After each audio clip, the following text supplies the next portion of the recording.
তারানাথ তান্ত্রিকের দ্বিতীয় গল্প মধুসুন্দরী দেবীর আবির্ভাব গল্পস্বল্পের আজকের নিবেদন। বিভূতিভূষণ বন্দ্যোপাধ্যায়ের লেখা গল্পটিতে তারানাথ তান্ত্রিক কী করে মধুসুন্দরী দেবীর সাক্ষাৎ পান তারই বর্ণনা রয়েছে। চলুন শুরু করা যাক।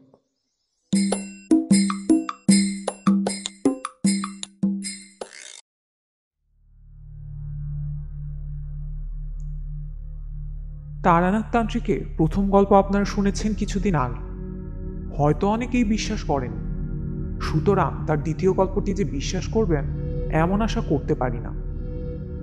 কিন্তু এই দ্বিতীয় গল্পটি এমন অদ্ভুত যে সেটি আপনাদের শোনানোর লোভ সংবরণ করা আমার পক্ষে দুঃসাধ্য। জগতে কি ঘটে না ঘটে তার কতটুকুই বা আমরা খবর রাখি। There are more things in heaven and earth, Horatio. অতএব এই গল্পটি শুনে যান এবং সম্পূর্ণ অসত্য বলে ডিসমিস করার পূর্বে মহাকবির ওই বহুবার উদ্ধৃত সর্বজন পরিচিত অথচ গভীর উক্তিটি স্মরণ করবেন, এই আমার অনুরোধ। তবে যিনি প্রত্যক্ষদৃষ্ট এই স্থূল জগতের বাইরে অন্য কোনো সক্ষম জগৎ কিংবা ভূতপ্রেত কিংবা অন্য কোনো অশরীরী জীব কিংবা অপদেবতা উপদেবতার অস্তিত্বে আদৌ বিশ্বাসবান নন, তিনি এ গল্প না হয় নাই শুনবেন। ভূমিকা রেখে এখন গল্পটা বলি। সেদিন হাতে কোনো কাজকর্ম ছিল না।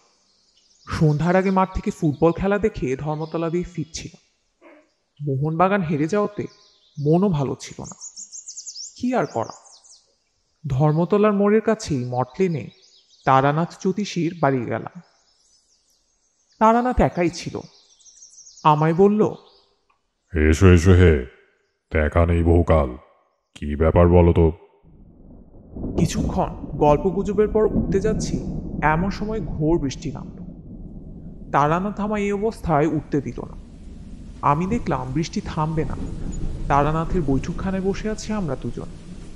বৃষ্টির সময় মনে কেমন এক ধরনের নির্জনতার ভাব আসে। বৃষ্টি না থাকলে মনে হয় সহস্রত লোক বুঝি আমার ঘরে এসে ভিড় করবে। কেউ না আসলেও মনের ভাব এমনই থাকে। কিন্তু বৃষ্টি নামলে মনে হয় এ বৃষ্টি মাথায় নিয়ে কেউই আসবেন। সুতরাং আমার ঘরে আমি একা। তারানাথের সঙ্গে বসেও সেদিন মনে হলো আমরা দুজনে ছাড়া সারা কলকাতা শহরে যেন কোথাও কোনো লোক নেই। সুতরাং মনের ভাব বদলে গেল। এদিকে সন্ধ্যাও নামলো। জীবনের অদ্ভুত ধরনের অভিজ্ঞতার কাহিনী বলবার ও শুনবার প্রবৃত্তি দুজনেরই জাগল। ঘোর বৃষ্টিমুখর আসার সন্ধ্যায় আমরা মোহনবাগানের শোচনীয় পরাজয়, ল্যাংরাম অতিরিক্ত সস্তা হওয়ার ব্যাপার, চৌরঙ্গীর মোড়ে ও বেলার বাস দুর্ঘটনা ইত্যাদি সহ নানা ধরনের কথা বলতে বলতে হঠাৎ কোন এক সময় নারী প্রেমের প্রসঙ্গে এসে পড়লাম। তারানাথ বেশ বড় জ্যোতিষী ও তান্ত্রিক হলেও সুখদেব যে নয় বা কোনো কালে ছিল না, এ কথাও অন্য গল্পে বলেছি। আশা করি তা আপনারা ভোলেননি। নারীর সঙ্গে সে যে বহু মেলামেশা করেছে এ কথা বলাই বাহুল্য। সুতরাং তার মুখ থেকে এই বিষয়ে কিছু রসালো অভিজ্ঞতার কথা শুনব, এরূপ আশা করা আমার পক্ষে স্বাভাবিকই ছিল। কিন্তু তার পরিবর্তে সে এ সম্বন্ধে যে অসাধারণ ধরনের অভিজ্ঞতার কাহিনীটি বর্ণনা করল, তার জন্য সত্যই বলছি আদৌ প্রস্তুত ছিলাম না। আর একটা কথা, তারানাথকে দেখে বা তার মুখের কথা শুনে আমার মনে হচ্ছিল একটা কি ঘোর দুঃখ মনে সে চেপে রেখেছে। অনেকবার তন্ত্রশাস্ত্রের কথাবার্তা বলতে গিয়ে যেন কি একটা বলি বলি করেও বলেনি। আজ বুঝলাম তারানাথের তান্ত্রিক জীবনের অনেক কাহিনী আমার কাছে কেন কারো কাছে বলেনি। হয়তো সেগুলো ঠিক বলবার কথাও না, কারণ সে কথা বলা তার পক্ষে কষ্টকর স্মৃতির পুনরুদ্বোধন করা মাত্র। তাছাড়া আমার মনে হয় লোককে সেসব গল্প বিশ্বাস করানোও শক্ত। বললাম, জ্যোতিষী মহাশয়ের এ সম্বন্ধে অভিজ্ঞতা নিশ্চয়ই আছে অনেক, কি বলেন? তারানাথ বলল, অভিজ্ঞতা একটাই আছে, এবং সেটা বড় মারাত্মক রকমের অদ্ভুত। প্রেম কাকে বলে বুঝেছিলাম সেবার, এখন কিন্তু সেটা স্বপ্ন বলে মনে হয়। শোনো তবে। আমি বাধা দিয়ে বললাম, কোনো ট্র্যাজিক গল্প বলবেন না। প্রথম প্রেম হলো একটি মেয়ের সঙ্গে, সে মারা গেল, এই তো। ও ঢের শুনেছি। তারানাথ হেসে বলল, কিন্তু বিশ্বাস যদি না করো তাও আমায় বলবে। এরকম গল্প বানিয়ে বলতে পারলে একজন গল্প লেখক হয়ে যেতুম। হ্যাঁ, দু একজন নিতান্ত অন্তরঙ্গ বন্ধু ছাড়া এ কথা কারো কাছে বলেনি। ঠিক এই সময় বাড়ির ভেতর থেকে তারানাথের বড় মেয়ে চারু ওরফে চারি দুপেয়ালা গরম চা ও দুখানি করে পরোটা ও আলু ভাজা আনলো। চারি 10 বছরের মেয়ে, তারানাথের মতোই গায়ের রং বেশ উজ্জ্বল, মুখ চোখ মন্দ নয়। আমায় বলল, কাকাবাবু, লেসের কাপড়ের ছবিটা আনলেন না? চারির কাছে কথা দিয়ে রেখেছিলাম, ধর্মতলার দোকান থেকে তার উল বোনার জন্য একটি ছবি ও প্যাটার্নের নকশা কিনে দেব। বললাম, আজ ফুটবলের ভিড় ছিল, কাল এনে দেব ঠিক। চারি দাঁড়িয়েছিল। তারানাথ বলল, তুই চলে যা, দুটো পান নিয়ে আয়। মেয়ে চলে গেলে আমার দিকে তাকিয়ে বলল, ছেলে পিলের সামনে সব গল্প করা যায় না। চাটা খেয়ে নাও, পরোটা খানাও খাও, ফেলতে পারবে না কিন্তু। ইয়াং ম্যান তোমরা এখন। খাওয়া শেষে ওই বৃষ্টির জলেই হাত ধুয়ে ফেলো। চা পানের পর তারানাথ বলতে আরম্ভ করল, বীরভূমের শ্মশানের যে পাগলির অদ্ভুত কাণ্ড সেবার গল্পে বলেছিলাম, তার এখান থেকে চলে এলাম সে কাণ্ডের পরেই। কিন্তু তন্ত্রশাস্ত্রের প্রতি আমার একটা অত্যন্ত শ্রদ্ধা হয়ে গেল তারপর থেকে। নিজের চোখে যা দেখলুম তা তো আর বিশ্বাস না করে পারি না। এটা পাগলির কথা থেকে বুঝেছিলাম, পাগলি আমায় ইন্দ্রজাল দেখিয়েছিল নিম্নতন্ত্রের সাহায্যে। কিন্তু সে তো ব্ল্যাক ম্যাজিক ছাড়া উচ্চতন্ত্রের কথাও বলেছিল। ভাবলাম দেখি না কি আছে এর মধ্যে। গুরু খুঁজতে লাগলাম। খুঁজলে কি হবে, ও পথের পথিকের দর্শন পাওয়া অত্যন্ত দুর্লভ। এই সময়ে বহু স্থান ঘুরে বেরিয়ে আমার দুটি মূল্যবান অভিজ্ঞতা হলো। প্রথম, ধুনি জ্বালানো সাধুদের মধ্যে 99% জন ব্যবসাদার। ধর্ম জিনিসটা এদের কাছে একটা বেচা কেনার বস্তু। ক্রেতাকে ঠকাবার বিপুল কৌশল ও আয়োজন এদের আয়ত্তাধীনে। দ্বিতীয়, সাধারণ মানুষ অত্যন্ত বোকা। এদের ঠকানো খুব সহজ, বিশেষত ধর্মের ব্যাপারে। যাক ওসব কথা। আমি ধুনি জ্বালানো ব্যবসাদার সাধু অনেক দেখলাম, ইন্স্যুরেন্সের দালাল দেখলাম, দেবী ওষুধের মাদুলি বিক্রেতাকে দেখলাম, সাধু বেশি ভিক্ষুক দেখলাম। সত্যিকার সাধু একটাও দেখলাম না। এ অবস্থায় বরাকর নদীর ধারে শালবনের মধ্যে একটি ক্ষুদ্র গ্রামের সীমায় এক মন্দিরে একদিন আশ্রয় নিয়েছি। শীতকাল। আমি বনের ডালপালা কুড়িয়ে আগুন করবার জোগাড় করতে যাচ্ছি। এমন সময় একজন শ্যামবর্ণ ঋজু ও দীর্ঘাকৃতি প্রৌঢ় সাধু দেখি একটা পুটলি বগলে মন্দিরে ঢুকছেন। আমি গিয়ে সাষ্টাঙ্গে প্রণাম করলুম। সাধুটি বেশ মিষ্টভাষী। বললেন, তুই যে দেখছি বড় ভক্ত, কি চাস এখানে? বাড়ি ছেড়ে দেখছি রাগ করে বেরিয়েছিস। আমি বিনীত প্রতিবাদের সুরে বলতে গেলাম, রাগ নয় বাবাজি, বৈরাগ্য। সাধুজি হেসে বললেন, ওহে ছোকরা, সাধু হব বললেই হওয়া যায় না। তোর মধ্যে ভোগের বাসনা এখনো পুরো মাত্রায় রয়েছে। সংসার ধর্ম করগে, যা। এই কথাটি পাগলিও বলেছিল। মন্দির থেকে একটু দূরে ছাতিম গাছের তলায় সাধুর পঞ্চমুণ্ডির আসন 5টি নরমুণ্ডু পেতে তৈরি করা হয়। সাধু রাত্রে সেখানে নির্জনে সাধনা করেন, তাও দেখলুম। মনে ভারী শ্রদ্ধা হল। সংকল্প করলুম এই মহাপুরুষকে ছেড়ে কোথাও যাচ্ছি না এবার। কিছুদিন লেগে রইলাম তার পেছনে। তার হোমের কার্ড ভেঙে এনে দিই। 3 মাইল দূরের কুসুমবাণী বলে গ্রাম থেকে তার জন্য চাল ডাল কিনে আনি। গ্রামের সকল লোকের মুখে শুনলুম সাধুটি বড় একজন তান্ত্রিক। অনেক ক্রিয়াকলাপ তার আছে। তবে পাগলির কাছে যেতে লোকে যেমন আমায় ভয় দেখিয়েছিল, এখানেও তেমনি ভয় দেখালো। বলল, তান্ত্রিক সাধু সন্ন্যাসীদের বিশ্বাস করো না বেশি, ওরা সব পারে। একটু সাবধান হয়ে চলো, বিপদে পড়ে যাবে।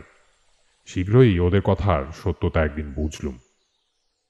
গভীর রাত্রিতে আমার ঘুম ভেঙে গেছে। সেদিন শুক্লপক্ষের রাত্রি, বেশ ফকফকে জ্যোৎস্না। মন্দির থেকে ছাতিম গাছের দিকে চেয়ে দেখি সাধু বাবাজি কার সঙ্গে পঞ্চমুণ্ডির আসনে বসে কথা বলছেন। কৌতূহল হলো, এত রাত্রে কে এলো এই নির্জন নদী তীরে জঙ্গলের মধ্যে? কৌতূহল সামলাতে না পেরে এগিয়ে গেলাম। অল্প দূরে গিয়েই যা দেখলাম তাতে আর এগিয়ে যেতে সংকোচ বোধ হলো এবং সঙ্গে সঙ্গে রীতিমতো আশ্চর্য হয়ে গেলাম। সাধু বাবাজি এত রাত্রে একজন মেয়ে মানুষের সঙ্গে কথা বলছেন। গাছের আড়াল থেকে মেয়ে মানুষটিকে আমি খানিকটা স্পষ্ট খানিকটা অস্পষ্টভাবে দেখে আমার মনে হলো মেয়েটি যুবতী এবং পরমা সুন্দরী।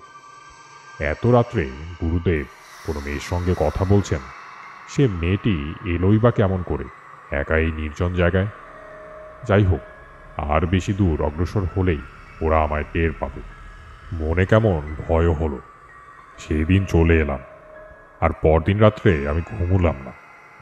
গভীর রাত্রে উঠে পা টিপে টিপে বাইরে গিয়ে গাছের আড়াল থেকে উঁকি মেরে দেখি কাল রাত্রে সেই মানুষটি আজও এসেছে। ভোর হবার কিছু আগে পর্যন্ত আমি সেদিন গাছের আড়ালে রইলাম দাঁড়িয়ে। ফর্সা হবার লক্ষণ হচ্ছে দেখে আর সাহস হলো না। মন্দিরে গিয়ে নিজের বিছানায় শুয়ে পড়লাম। পরদিন রাতেও আবার অবিকল একই ঘটনা। একদিন আরেকটা জিনিস লক্ষ্য করলাম, যে মেয়ে মানুষটির সঙ্গে কথা হচ্ছে তার পরনের বস্ত্রাদি বড় অদ্ভুত ধরনের। সে যে কোন দেশের বস্ত্র পরেছে সেটা না শাড়ি, না ঘাগরা, না জাপানি কিমোনো, না মেয়েদের গাউন। অজানা যদিও ভারী চমৎকার মানিয়েছেও বটে। সেদিন আরও একটা কথা আমার মনে হলো। মেয়ে মানুষটি যেই হোক, সে জানে আমি রোজ গাছের আড়ালে দাঁড়িয়ে দাঁড়িয়ে ওর দিকে চেয়ে থাকি। কি করে আমার এই কথা মনে হলো তা আমি বলতে পারবো না, কিন্তু এই কথা আবছাভাবে আমার মনের মধ্যে উদয় হওয়ার সঙ্গে সঙ্গে কেমন একটু ভয়ও হলো। সরে পড়ে বাবা, দরকার কি আমার এইসবের মধ্যে থেকে? কিন্তু পরদিন রাতে এক সময় আর শুয়ে থাকতে পারলাম না নিশ্চিন্ত মনে, উঠে যেতেই হলো।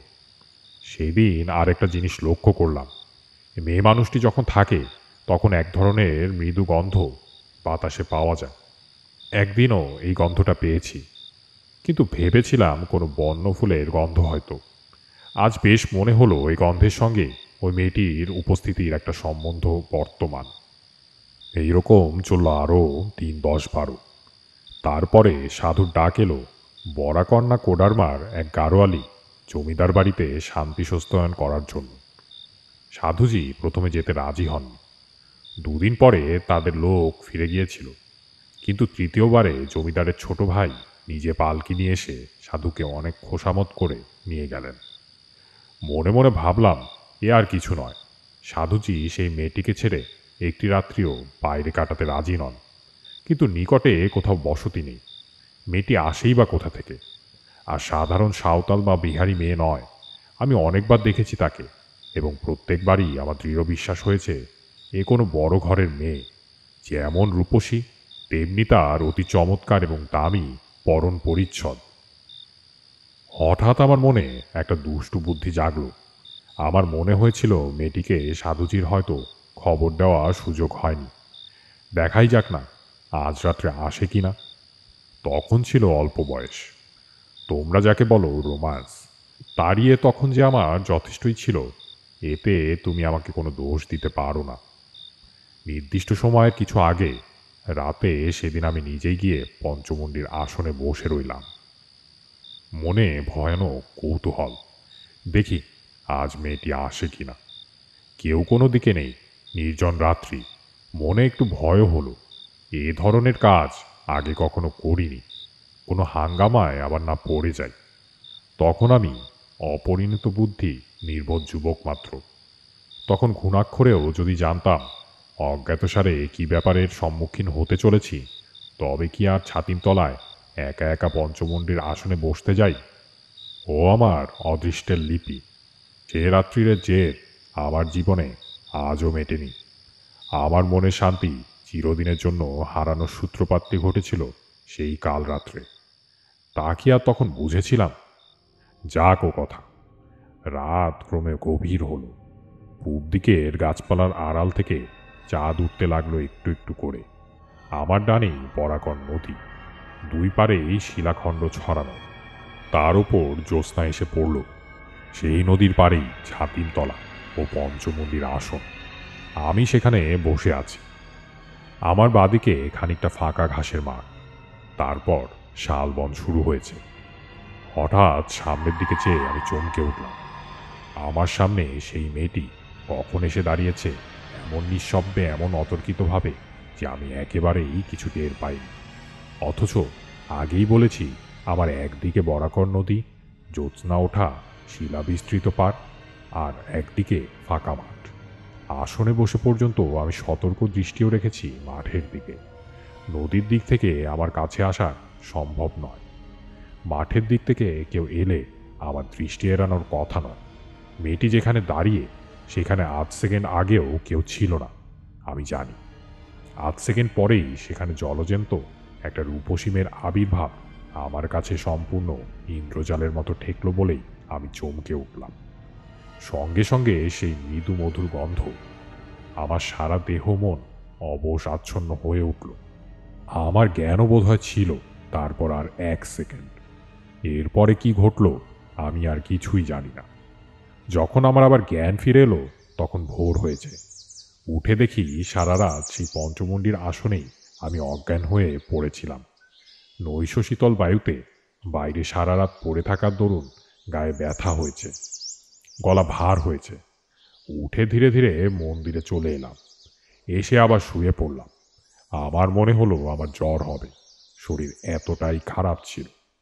পরদিন সারাদিন কিছু না খেয়েই শুয়ে রইলাম, আর কেবলই রাত্রের কথাটা ভাবতে লাগলাম। মেয়েটি কে? কি করে অমন নিঃশব্দে অতর্কিতে ওখানে এলো? এ তো একেবারে অসম্ভব। অসামান্য রূপসী যে মেয়েটি, অজ্ঞান হয়ে পড়বার পূর্বে ওই কয়েক সেকেন্ডের মধ্যেই আমি তা দেখে নিয়েছিলাম। আমি অজ্ঞান হয়ে পড়লামই বা কেন? এরও তো কোনো যুক্তিসঙ্গত কারণ খুঁজে পেলাম না। অথচ সেই কথা নিয়ে মনের মধ্যে তোলপাড় করাও সারাদিন আমার থামল না। বিকেলের দিকে সাধু বাবাজি গাড়োয়াল জমিদার বাড়ি থেকে ফিরলেন। আমার জন্য লাড্ডু, কচৌরি আর মোটা সুতি চাদর এনেছেন। তার নিজের জন্য জমিদার বাড়ি থেকে ভালো একখানা পশমি আলোয়ান দিয়েছে। আমায় বললেন, শুয়ে কেন? ওঠো, জিনিসগুলো রেখে দাও। অতি কষ্টে উঠে সাধুর হাত থেকে পুটুলিটা নিলাম। তিনি আমার দিকে চেয়ে বললেন, কি হয়েছে? অসুখ বিসুখ নাকি? কিছু জবাব দিলাম না। সাধু স্নান করতে গেলেন এবং এসে জমিদার বাড়ির কাণ্ড কীরকম তারই সবিস্তারে বর্ণনা করতে লাগলেন। আমায় বললেন, তোমার কি হয়েছে বলো তো? অমন মনমরা ভাব কেন? বাড়ির জন্য মন কেমন করছে বুঝি? বলেছি তো বাবা, তোমরা ছেলে ছোকরা, এ পথে কি নামলেই নামা যায় রে বাপু? বড় কঠিন পথ। সেই রাত্রে আমার খুব জ্বর এলো। কতদিন ঠিক জানি না, অজ্ঞান অচৈতন্য রইলাম। জ্ঞান হলেই দেখতাম সাধু শিওরে বসে আছেন। বোধহয় তারই সেবা যত্নে এবং দয়ায় সেবার ক্রমে সেরে উঠলাম।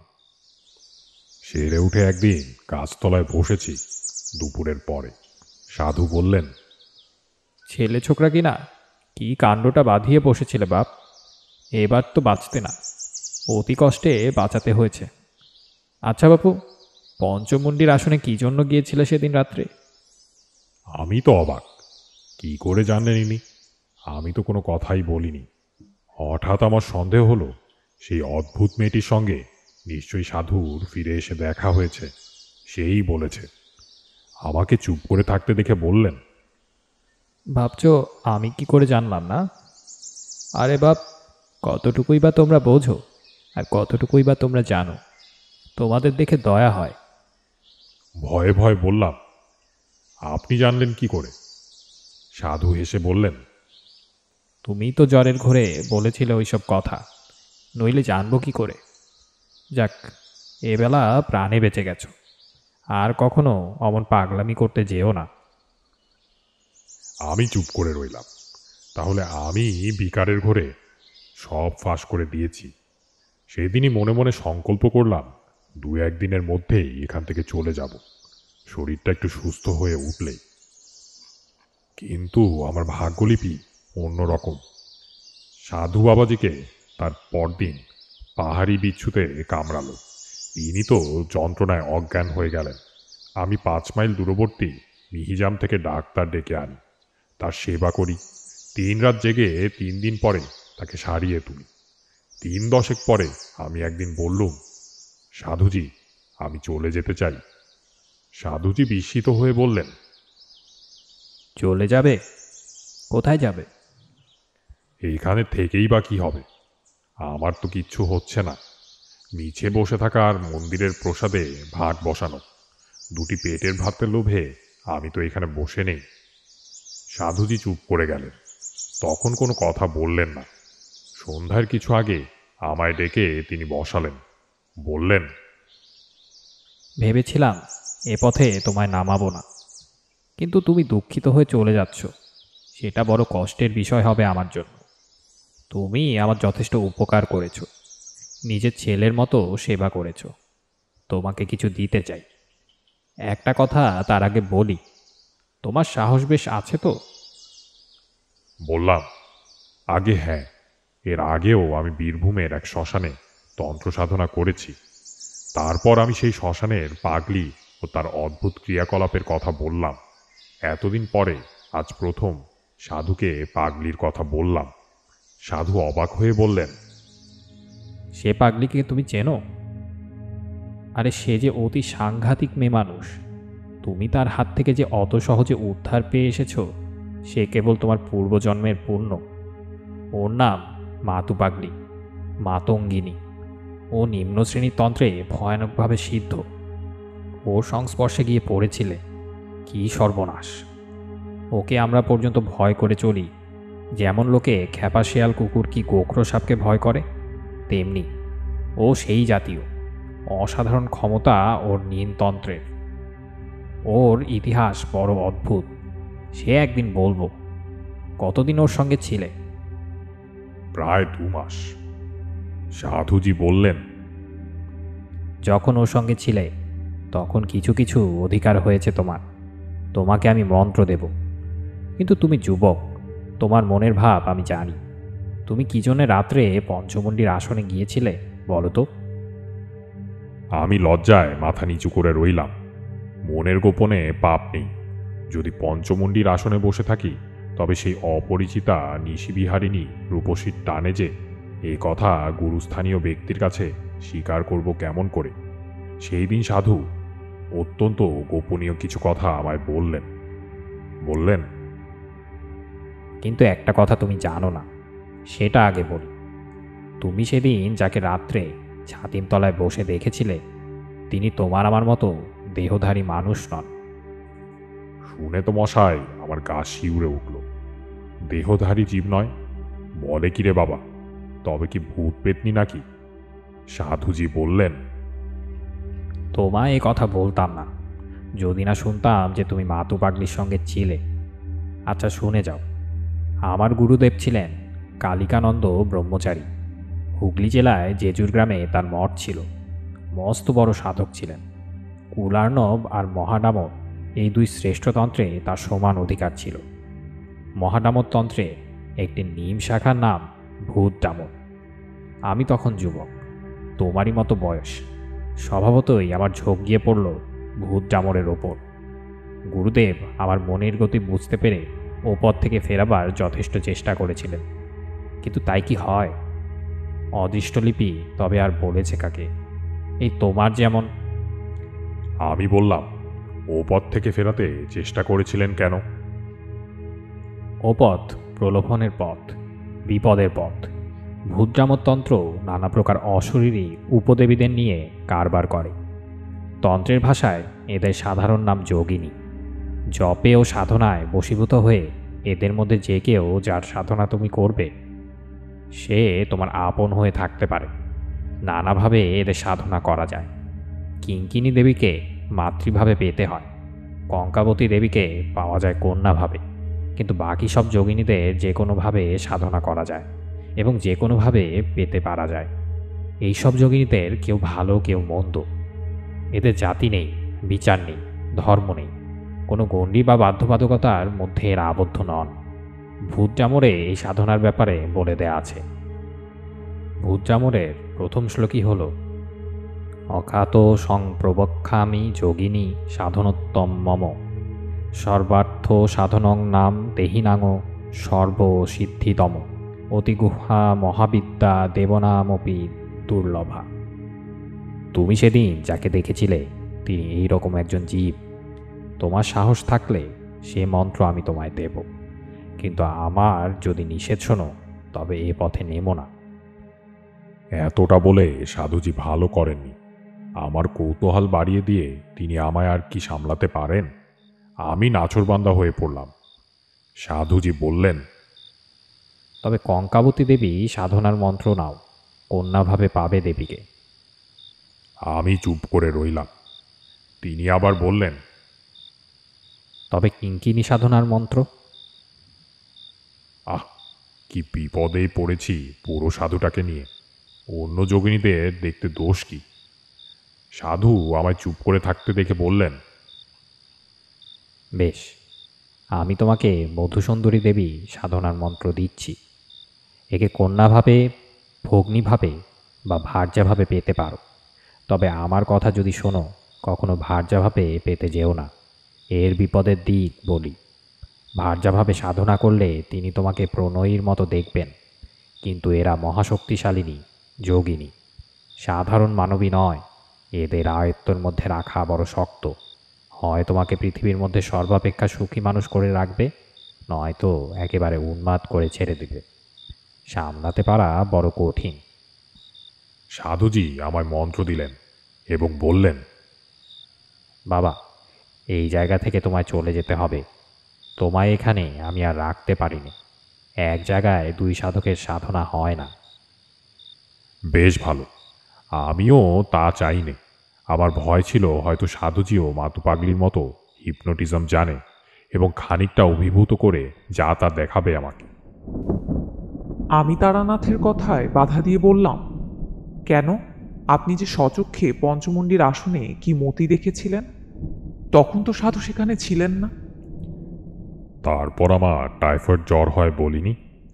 হয়তো পঞ্চমুণ্ডির আসনে যখন বসে তখনই জ্বর আসছে। সেই সময় জ্বরের পূর্বাবস্থায় অসুস্থ মস্তিষ্কে কি বিকার দেখে থাকব, হয়তো চোখের ধাঁধা।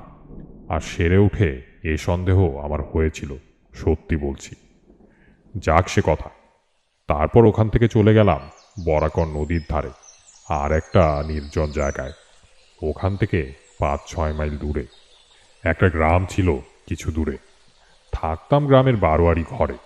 গ্রামের লোকে যে যা দিত তাই খেতাম, আর সন্ধ্যার পরে নদীর ধারে নির্জনে বসে মন্ত্র জপ করতাম।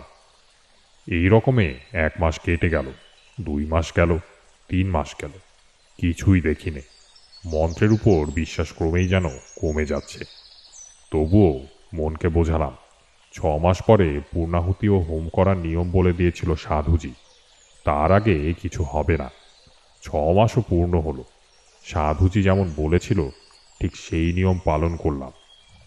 পদ্মাসনং সমস্থায় মৎস্যেন্দ্রনাথ সম্মতম আমিষান্নৈ পুপসপৈ সংপূজ্য মধুসুন্দরীম।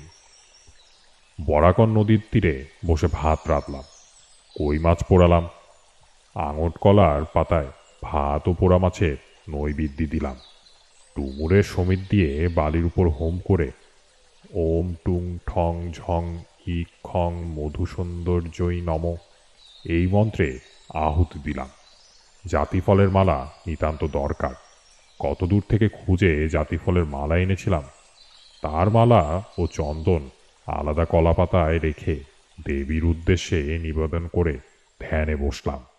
সারা রাত কেটে গেল। বললাম, কিছু দেখলেন? ঘি, চন্দন, মিষ্টি কিনতে কেবল কতগুলো পয়সা শ্রাদ্ধ হয়ে গেল। ধ্যান জপ হোমে কিছুই ফল ফলল না। রাগ করে টান মেরে সব নৈবেদ্যি ফেলে দিলাম নদীর জলে। বেটা সাধু বিষম ঠকিয়েছে। কোনো বেটার কোনো ক্ষমতা নেই।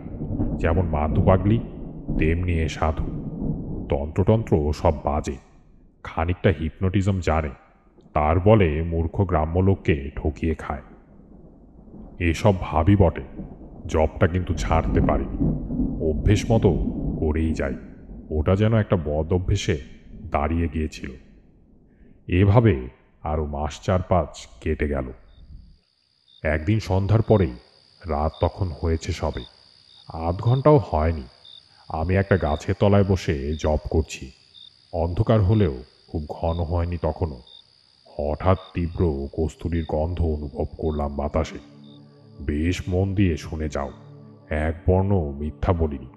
যা যা হলো তার একটার পর একটা বলছি, মন দিয়ে শোনো। কস্তুরীর গন্ধটা যখন সেকেন্ড 4-5 পেয়ে গেছি, তখন আমার সেদিকে মন গেল। ভাবলাম, এ দেখছি অবিকল কস্তুরীর গন্ধ। বাহ, পাহাড়ি জঙ্গলে কত সুন্দর অজানা বনফলই আছে। তারপরেই আমার মনে হলো, আমার পেছনে, অর্থাৎ যে গাছটার তলায় বসেছিলাম, তার গুড়ির আড়ালে কে যেন একজন এসে দাঁড়িয়েছে। আমি পেছন থেকে দেখতে পাচ্ছি না বটে, কিন্তু অনেক সময় লোকের উপস্থিতি চোখে না দেখেও এভাবে ধরা যায়। আমার সমস্ত ইন্দ্রিয় তখন যেন অতিমাত্রায় সজাগ ও সতর্ক হয়ে গেছে। বাতাস যেন বন্ধ হয়ে গেল, সমস্ত শরীর দিয়ে যেন গরম আগুনের হলকা বেরোচ্ছে মনে হলো। আবার অজ্ঞান হয়ে যাব নাকি, ভয় হলো মনে। ঠিক সেই সময় আমার সামনে দেখলাম একটি মেয়ে দাঁড়িয়ে। 8 সেকেন্ড আগেও তিনি সেখানে ছিলেন না। ঠিক সেই পঞ্চমুণ্ডির আসনে বসার রাত্রের সেই অভিজ্ঞতার পুনরাবৃত্তি। কিন্তু এবার মনে মনে দৃঢ় সংকল্প করলাম, জ্ঞান হারাবো না কিছুতেই। মেয়েটি দেখি আমার দিকে চেয়ে রয়েছে। জিজ্ঞাসা করলাম, নিজের চোখে এমনই এক মতি দেখলেন আপনি? আমার কথার মধ্যে হয়তো একটু অবিশ্বাসের গন্ধ পেয়ে তারানাথ উগ্র প্রতিবাদের সুরে বলল, নিজের চোখে, সুস্থ শরীরে। বিশ্বাস করো না করো সে আলাদা কথা, কিন্তু যা দেখেছি তাকে মিথ্যা বলতে পারি না। কি রকম দেখলেন? কেমন চেহারা? ভারী রূপসী যদি বলি, কিছুই বলা হলো না। মধুসুন্দরী দেবীর ধ্যানে আছে। উদ্যত ভানু প্রতিকাশা, বিদ্যুৎ পুঞ্জনিভা সতী, নীলাম্বর পরিধনা, মদবিহব্বলা লোচনা, নানালঙ্কার শোভাঢ্যা, কস্তুরী গন্ধ মোদিতা, কোমলাঙ্গিং স্মেরমুখিং বিনোত্তুঙ্গ পয়োধরাম। অবিকল সেই মূর্তি। তখন বুঝলাম, দেবদেবীর ধ্যান মন করা কথা নয়। সাধুকে প্রত্যক্ষ করলে এমন বর্ণনা দেওয়া যায় না। আপনি কোনো কথা বললেন? কথা? আমার চেতনা তখন লোপ পাবার মতো হয়েছে। সে তেজ সহ্য করা আমার কর্ম। সাধারণ মানবীর মতো তার কোনো জায়গাই নয়। ওই যে বলেছে মদবিহবলা লোচনা, ওরে বাবা, সে চোখের কি ভাব! ত্রিভুবন জয় হয় সে চোখের চাহনিতে। আমি অধীর হয়ে বললাম, বর্ণনা রাখুন, কি কথা হলো তাই বলুন। মোটের উপর সেই থেকে মধুসুন্দরী দেবী প্রতি রাতে আমায় দেখা দিতেন। নদীর তীরে সেই নির্জন জায়গায় তাকে চেয়েছিলাম প্রিয়ারূপে। বলাই বাহুল্য, সাধুর কথা কে শোনে। তখন শীতকাল, বরাকর নদীর জল কম হয়েছে অনেক। জলের ধারে জলজ লিলি গাছ শুকিয়ে হলদে হয়ে এসেছে। আগে যেখানে জল ছিল সেখানে বালির উপর অভ্রকণা জ্যোৎস্না রাতে চকচক করে। বরাকর নদীর দুপারের শালবন পাতা ঝরিয়ে দিচ্ছে। আকাশ রোজ নীল। রাত্রে শুক্লপক্ষে জ্যোৎস্নার বড় মনোরম শোভা। সেই সময় থেকে 3টি মাস দেবীর প্রতি রাতে দেখা দিতেন। সত্যিকারে বাঁচা বেঁচেছিলাম ওই 3 মাস। এসব কথাও বলা এখন আমার পক্ষে বেদনাদায়ক।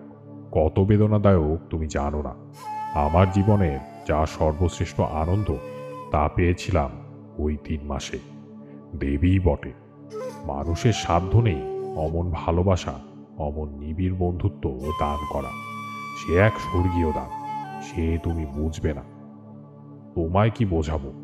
তুমি আমায় অবিশ্বাস করবে, মিথ্যেবাদী না হয় পাগল ভাববে। হয়তো ভাবছো এতক্ষণ, তুমি কেন, আমার স্ত্রী আমার কথা বিশ্বাস করে না। আমায় তান্ত্রিক সাধু পাগল করে দিয়েছিল গুণজ্ঞান করে। কিন্তু সেই সুখের প্রকৃতি ভীষণ তেজস্কর মদিরার মতো। আমাকে তার নেশা দিনে দিনে কেমন যেন অপ্রকৃতস্থ করে দিতে লাগলো। কিছুই ভালো লাগে না। কেবল মনে হয় কখন সন্ধ্যা নামবে বরাকর নদীর শালবনে, কখন দেবী মধুসুন্দরী নায়িকার বেশে আসবেন। সারা রাত কোথা থেকে কেটে যাবে স্বপ্নের মতো, নেশার ঘোরের মতো। আকাশ নক্ষত্র দিক বিদিকের জ্ঞান লুপ্ত হয়ে যাবে কয়েক প্রহরের জন্য। সময় স্থির হয়ে থেমে থাকবে বরাকর নদী তীরের বন প্রাঙ্গণে। একদিন ঘটল বিপদ। একটি সাঁওতালি মেয়ে রোজ নদীর ঘাটে জল নিতে আসে। সুঠাম তার দেহের গঠন, নিকটের বস্তিতে তার বাড়ি। অনেকদিন থেকে তাকে দেখছি, সেও আমায় দেখছে। সেদিন সে জল নিয়ে ফিরে যাচ্ছে। আমায় তাদের বাঁকা বাংলায় বলল, ছেলে হয়ে হয়েই মরে যায়, তার মাদুলি আছে তোমার কাছে সাধু বাবা? এমনভাবে করুণ সুরে বললে আমার মনে দয়া হলো। মাদুলি দিতে জানি এ কথা বলিনি, তবে তার সঙ্গে কিছুক্ষণ গল্প করেছিলাম। তারপর সে চলে গেল। মধুসুন্দরী দেবীকে সেদিন দেখলুম অন্যমতিতে। কি ভ্রুকুটি, কুটিল দৃষ্টি, কি ভীষণ মুখের ভাব। সে মুখের ভাব তুমি কল্পনা করতে পারবে না। চণ্ডিকা দেবীর রোষ কটাক্ষে যেমন লাল জিহ্বা, করালেনি প্রচণ্ডা কালভৈরবীর মূর্তির সৃষ্টি হয়েছিল, এও যেন ঠিক তাই। সেদিন বুঝলুম আমি যার সঙ্গে মেলামেশা করি সে মানুষ নয়, মানুষের পর্যায়ে এসে পড়ে না। মানবী রাগ যতই করুক সে করালিনী হয় না, পিশাচিনী হয় না, মানবী থেকে যায়। ভীষণ পুঁতিগন্ধে সেদিন শালবন ভরে গেল। প্রতিদিনের মতো কস্তুরীর সুবাস কোথায় গেল মিশিয়ে। তারপর এলেন মধুসুন্দরী দেবী। দেখেই মনে হলো এরা দেবীও বটে, বিদেহী পিশাচিও বটে। এদের ধর্মাধর্ম নেই, সব পারে এরা। যে হাতে নায়িকার মতো ফুলের মালা গাঁথে, সে হাতেই বিনা দ্বিধায় বিনা অনুশোচনায় নিমিষে ধ্বংস করতে এরা অভ্যস্ত। আমার ভীষণ ভয় হলো। পিশাচি মধুসুন্দরী তা বুঝে বলল, ভয় কিসের? বলল, ভয় কই, তুমি রাগ করছো কেন? খল খল অট্টহাস্যে নির্জন অন্ধকারে ভরে গেল। আমি শিউরে উঠলাম। পিশাচি বলল, সব চিনতে পারবে? অন্ধকার রাত্রে সাঁওতালদের কোনো বউয়ের সব তোমার সামনে দিয়ে যদি জলে ভেসে যায়, চিনতে পারবে? তুমি না যদি চিনতে পারো, দুটি সবে জড়াজড়ি করে ভেসে থাকলে অন্য লোকে সকালে নিশ্চয়ই চিনবে। হাত জোর করে বলল, দেবী তোমায় ভালোবাসি, ও মতি আমায় দেখিও না। আমায় মারও ক্ষতি নেই, কিন্তু অন্য কোনো নিরপরাধিনী স্ত্রীলোকের প্রাণ কেন নেবে? দয়া কর। বহু চেষ্টায় প্রসন্ন করলাম। তখন আবার যে দেবী সে দেবী। বললেন, সেই সাঁওতালের মেয়ের মতিতে আমায় দেখতে চাও? সেই মতিতে এখনই দেখা দেব। বলতে বলতে সেই সাঁওতালদের মেয়েটি আমার সামনে দাঁড়িয়ে, বরং আরও নিটল গরম শরীরে, মুখের ভাব আরও কমনীয়। বললুম, ও চাই না, তোমার মতি দেখাও দেবী। সেই রাত্রি থেকে বুঝলুম কাল সাপ নিয়ে খেলা করছি আমি। গুরুদেব বারণ করেছিলেন এজন্যই, হয়তো একদিন মরব এর হাতেই। সাপুরে সাপ খেলায় মন্ত্রের জোরে, আবার বেকায়দায় পড়লে সাপের ছোবলেই মরে। এভাবে বেশি দিন কিন্তু ছিল না। কিছুদিন পরে পিশাচিমতি ভুলে গেলাম দেবীর অনুপম প্রেম ও মধুর ব্যবহারে। তাতেও বুঝলুম এ সাধারণ মানবী নয়, অমানসিক ধরনের এদের মন। মানুষের বিবর্তনের জীব এরা নয়, হয় তার ওপরে না হয় তার নিচে। একদিন দেবী আমায় বললেন, আর কিছুদিন যাক, তোমায় বহর নিয়ে যাব। কোথায়? সে বলবো না এখন। কত দূরে? কোন দিকে? এত দূরে, এমন দিকে যা তুমি ধারণাও করতে পারবে না। তবে তোমার ভাগ্যে আছে কি তা? সব ভুলে গেলাম আবার। পিশাচিনী মধুসুন্দরী তখন কোথায় মিলিয়ে গেছে আমার সামনে হাস্যলাস্যময়ী যৌবন চঞ্চলা মঞ্চ স্বভাবা অপূরব রূপসী এক তরুণ নারী, দেবীই বটে। আমি আবার কিসের নেশায় অভিভূত হয়ে পড়লাম, মাথা ঠিক রইল না। একদিন তিনি বললেন, বিপদ আসছে তোমার, তৈরি হও। প্রাণ সংশয়ের বিপদ। তা বলবো না। তুমি অভয় দিলে বিপদ কিসের? আমি ঠেকাতে পারবো না, কেউ ঠেকাতে পারবে না। যা আসছে তা আসবেই। 3 মাস পরে আমার বাড়ি থেকে লোকজন সন্ধানে সন্ধানে সেখানে গিয়ে হাজির। গ্রামের লোক তাদের বলেছে কে একজন পাগল, বোধহয় বাঙালিই হবে, অল্প বয়সে বরাকর নদীর ধারে শালবনে সন্ধ্যাবেলা বসে থাকে আর আপন মনে বিড়বিড় করে বকে। আমায় এই অবস্থায় গায়ের অনেকেই নাকি দেখেছে। তাই শুনে বাড়ির লোক আমায় গিয়ে খুঁজে বার করল। ছেঁড়া ময়লা কাপড় পরনে, মাথায় জ্বর, গায়ে খড়ি উঠছে। এ অবস্থায় নাকি আমায় ধরে, বাড়ি ধরে আনবার জন্য টানাটানি। আমি কিছুতেই আসবো না, ওরাও ছাড়বে না। আমার তখন সত্যিই জ্ঞান নেই, সত্যিই আমি ক্ষিপ্ত, উন্মাদ। ওরা হয়তো আমায় আনতে পারতো না, কিন্তু যে দেবীকে পেয়েছিলাম প্রণয়ী রূপে, তিনি নিরুৎসাহ করলেন। কি রকম? ওরা ধরে নিয়ে গিয়ে নিকটবর্তী গ্রামে একটি গোয়াল ঘরে আমায় বেঁধে রেখেছিল। গভীর রাতে বাঁধন ছিঁড়ে ওদের হাত থেকে লুকিয়ে পালিয়ে সেই একটি রাত মধুসুন্দরী দেবীর সঙ্গে দেখা করেছিলাম। দেবীকে বললাম আমি এই নদী তীরে তীর্থস্থান ছেড়ে কোথাও যাব না। তিনি নিষ্ঠুর হাসি হেসে বললেন, যেতে হবেই, এ আমার অদৃষ্ট লিপি। অদৃষ্টের বিরুদ্ধে তিনি অত বড় শক্তিশালিনী যোগিনী হয়েও যেতে পারেন না। তিনি জানেন এই রাতের পরে জীবনে তার সঙ্গে আর কখনো দেখা হবে না।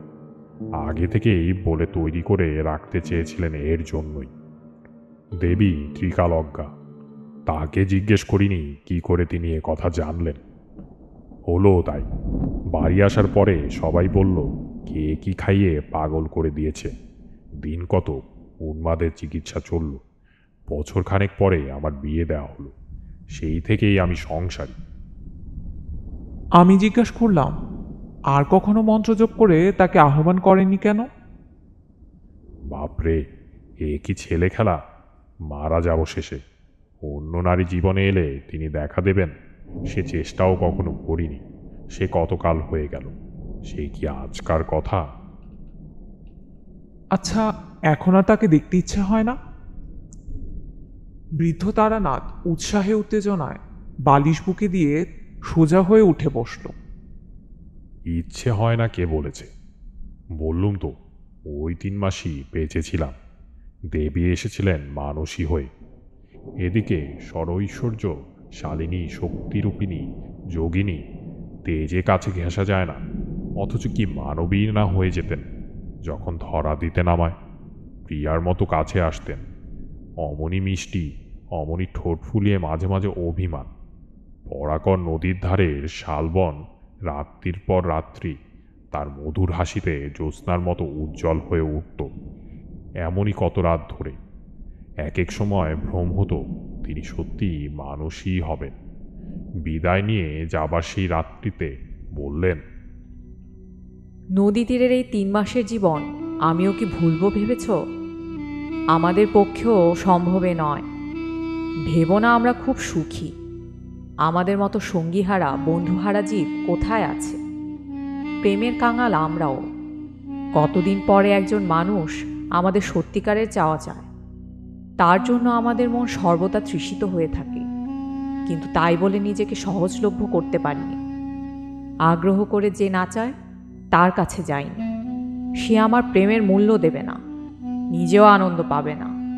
যা কিনা পাওয়া যায় বহু চেয়ে পাওয়ার পরে। কিন্তু আমাদের অদৃষ্ট লিপি কোথাও চিরদিন থাকতে পারিনি। কি না কি ঘটে যায়, ছেড়ে চলে যেতে হয় অনিচ্ছা সত্ত্বেও। কজন আমাদের ডাকে, কজনই বা বিশ্বাস করে। সুখী ভেবো না আমাকে।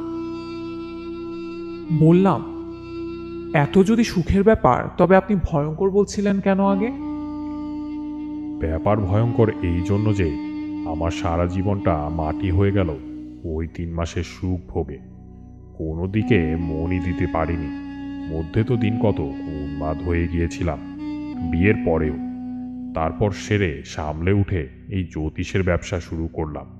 সেও দেবীরই দয়া। তিনি বলেছিলেন জীবনে কখনো অন্য কষ্টে আমায় পড়তে হবে না, পড়তে কখনো হয়নি। কিন্তু ওতেই কি আর আনন্দ দেয় জীবনে? তারানাথ গল্প শেষ করে বাড়ির ভিতরে যাওয়ার জন্য উঠল। আমিও বের হয়ে ধর্মতলার মোড়ে আসলাম। এক অদ্ভুত অবাস্তব জগৎ হতে বিংশ শতাব্দীর বাস্তব সভ্যতার জগতে এসে যেন হাঁপ ছেড়ে বাঁচলাম। যতক্ষণ তারানাথ গল্প বলল, ততক্ষণ ওর চোখ মুখের ভাবে ও গলা স্বরে গল্পের সত্যতা সম্বন্ধে অবিশ্বাস জাগেনি। কিন্তু ট্রামে উঠেই মনে হলো, কি মনে হলো তার নাই বা বললাম।